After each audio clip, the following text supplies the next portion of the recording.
Welcome to Still Works and Brewing. My name is Randy, and this is a channel that's all about home distillation and brewing. So what do we got for you today? Well, today we're going to do a tasting on our wheated bourbon we made, and then after that we're going to see what it costs to make. Okay, so you don't want to miss this one. But first things first, there is something giant that you can do for us, and it's easy. Please hit that subscribe button down there if you haven't got a chance to do that yet. Hit that notification bell so you don't miss anything. Share us with your friends. If you like what you see, give us that thumbs up. And of course, leave a comment and I'll get back to you as soon as I can. Okay? So, what is a wheated bourbon? Well, bourbon is usually 51% corn, and the rest of it's going to be a mix of barley and some rye, and even some wheat, okay? But a wheated bourbon, we took the rye out, and we put more wheat in there. And it gives it a softer and kind of a sweeter taste, okay? So, let's try some of that. This is a wheated bourbon. We proofed it down to 100 proof, and it was done on 9/21 of this year. If you can see the color is fantastic. Okay.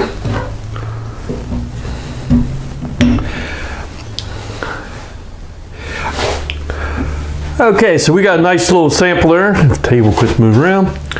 Like I said, it's a beautiful color. Okay, and the aroma, I'm kind of smelling a little bit of caramel. It don't take your breath away. I mean, even at 100 proof, sometimes you get a nose full. But it's very gentle.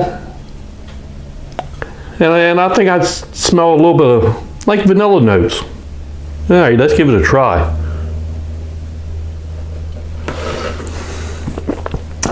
Wow. Like I said, I'm tasting a little bit of caramel there.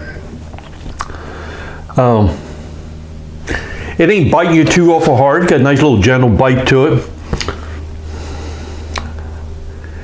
It almost has like a little bit of honey characteristic, but I know there's not no honey in it. This is the best part of this whole thing. Taste it. I do taste oak. It's very pleasant.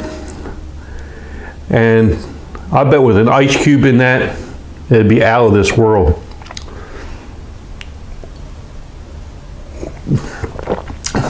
It's not a real peppery taste. Usually the rye will give you that peppery taste. So I'm not getting that. Okay. Now the finish on it, it's real creamy, and it fills your mouth, and it's real creamy. I do like that. I mean, this is something you could drink at any time. Now, the finish on it, it seems to stick around for a little while, but in a pleasant way. Wow, that is super smooth. That sure could get you in trouble. That is one fantastic sipping bourbon. Okay, I do believe that was a big success. I'm going to enjoy this. Okay, so as we said in the intro, we're going to show the cost to make this wheated bourbon. And this is basically just going to be the ingredients cost of what I got the ingredients for here in the U.S. I mean, I know all over the world that different things cost different things. So you can adjust, your cost to your area. Now, some of the things that I'm going to leave out is like electric. I don't use very much electric, so I'm going to leave that out. And I left the equipment cost out. Just simple because that stuff lasts so long. I mean, a brew pot, if you take care of it, lasts your life. Now, the biggest cost that I did leave out is your time. Now, if you're doing something for yourself, you can work pretty darn cheap. So I did leave that out. I didn't want to put that in the mix. Boy, that's good. Okay, so let's get to the cost of what I found out, and I have it written down here. So what I used was 10 pounds of roasted corn. All right, in my area, corn is relatively cheap, so I spent $2 on corn for this batch. It's 20 cents a pound. All right, the next thing I used was 4 pounds of two-row barley, and in my area, that's like $2.56. So we're looking at $10.24. All right. Now the next thing, I used 5 pounds of white wheat at $1.59. So that's comes out to $7.95. And then some things that you buy in bulk, like yeast. I buy in a pound bag of Daddy's yeast. So I use 3 tablespoons, and that cost me about 76 cents. All right, and then the wood, now you can either use your own white oak. I did use white oak, toasted, or you can buy it.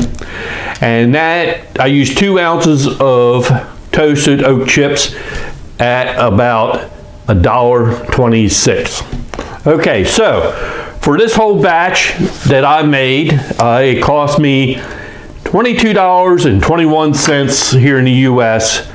I yield about 5 bottles out of that. So if you do the math, you're looking at $4.44 for this wheated bourbon. And if you could taste it, I don't know how to describe it. It's worth a lot more than that. I mean, I've had a lot of bourbons on the market. This is fantastic, and it'll stand there with a lot of them. Okay, so is it cheaper to distill your own? Well, if you calculate it in the time and all that stuff, probably not. But if it's a hobby and you just like to do it, it probably is. Okay, so one of the questions I've always get is, hey, can you make a product as good as you buy? And I kind of answered that a minute ago, but the only answer I say, hell yeah, you can make a product as good as you can buy. To me, that right there, everybody that has tried it says it's delicious, and I'm going along with that. So, but it's kind of like, what's so great about this hobby is, it's just like the craft beer market. People started home brewing. They've been using different ingredients, and they've been coming up with some fantastic beers. Well, in the craft distilling, it's the same thing. I mean, you can go wild if you want to with different ingredients and different methods and techniques and all that good stuff. You can make some fantastic stuff that you'll never buy anywhere else. So I will have to say, yes, it is a great hobby. And it is for me anyway. Wow, that is good. You would like it. Okay, with that being said, there's one last thing to say. Hey, thanks for stopping by, and we'll see you next time here on Still Works and Brewing. Cheers, everybody.